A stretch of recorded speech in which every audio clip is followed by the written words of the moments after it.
Do you remember how China began this year? By cocking a snook at the world. It's been at it for months now. Let me walk you back.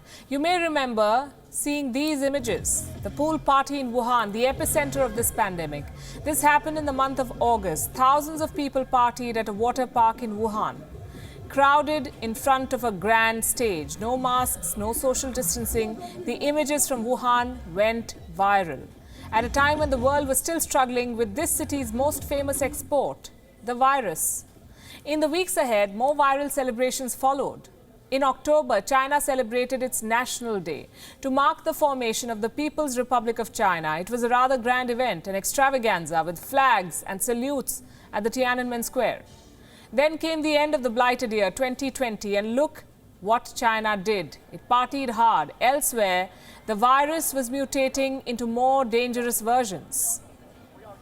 In China, there were grand New Year celebrations, another big party at Wuhan with people out and about, no masks, no social distancing. The pictures were beamed far and wide. From his office in Beijing, Xi Jinping made the most of this opportunity. He declared China's victory over China's virus. You must listen to this. 2020 is an extraordinary year. Facing the sudden outbreak of the novel coronavirus epidemic, we placed people and their lives at top priority and achieved the great love of humanity. With solidarity and perseverance, we wrote the epic of our fight against the epidemic.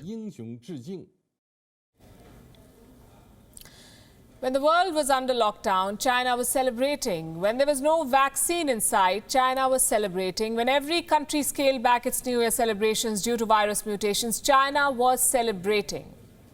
You know what they say about karma, right? What goes around comes around. But this has nothing to do with karma. This was pure cover-up. The handiwork of China's propaganda machine. It seized the narrative surrounding this pandemic. It reframed China's failures as successes, misled the world with these celebrations, and tried to blind its citizens and the rest of the world with flashy lights and fireworks. And the cover-up continues. Let me explain how. China says as of the 14th of January, close to 1,000 patients are being treated. Only 144 new infections have been recorded in 24 hours, and only 26 patients are in a serious condition. And they need to build a brand new quarantine center with 3,000 makeshift units for this. 3,000. It doesn't add up.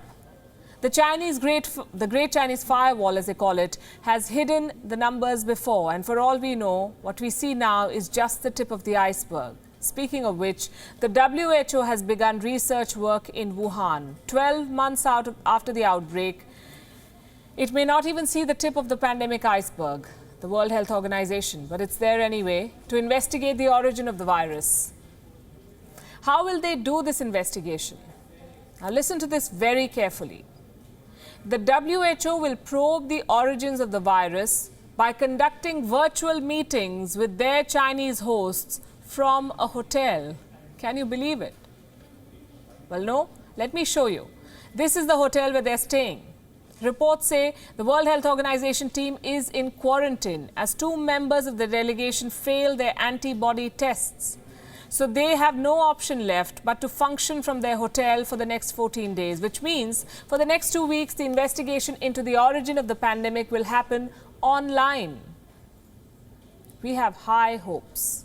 For 12 months, the World Health Organization has dragged its feet, and now that it has finally landed in Wuhan, the team cannot step out of the hotel. This is not a probe. This is a cruel joke on all of us. WION is now available in your country. Download the app now and get all the news on the move.